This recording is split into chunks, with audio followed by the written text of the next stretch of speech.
I feel like I should broaden the scope of my next question. In this, there's a new term a new term called care and support economy.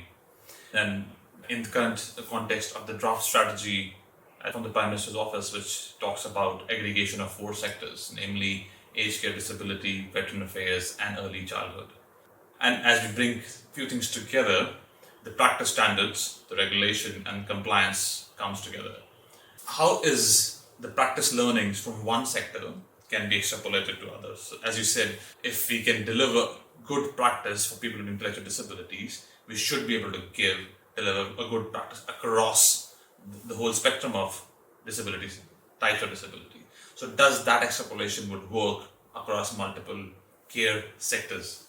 Only at a very high level of generality. Mm-hmm. The practice that you need to support somebody with a profound intellectual disability to be engaged, mm-hmm. who can't be engaged by themselves, mm-hmm. is very different from the practice that you need to support somebody who doesn't have a cognitive disability, mm-hmm. who wants to be involved in the community, mm-hmm. can direct their own support. But the common thing mm-hmm. is that you're adapting your support to the needs of the person, mm-hmm. trying to understand their needs and their preferences. It's really interesting because in the work that we did for the Royal Commission about supported decision making, we looked at the way that supported decision making has been developing in the disability sector, in the aged care sector, in the health sector, and in the mental health sector. Mm-hmm. And disability was way ahead. Mm-hmm. The disability sector actually leads many of those other sectors in terms of human rights and things like supported decision making. Mm-hmm. The health sector is, not surprisingly, still stuck in a medical model of things, and it's focused on capacity. Yeah.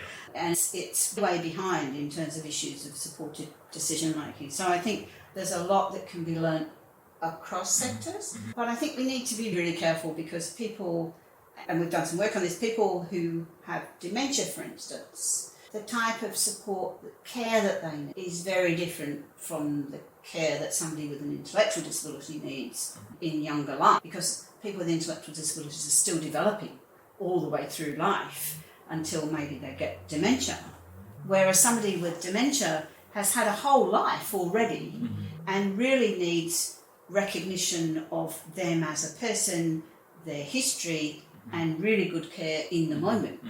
So at a high level, the concepts are the same, but the way they play out in practice and the skills that you need are very different. And I think there's a danger, that we're seeing increasingly people coming from the health sector into disability, and we're seeing workers moving from aged care to disability, and they bring a very different mindset.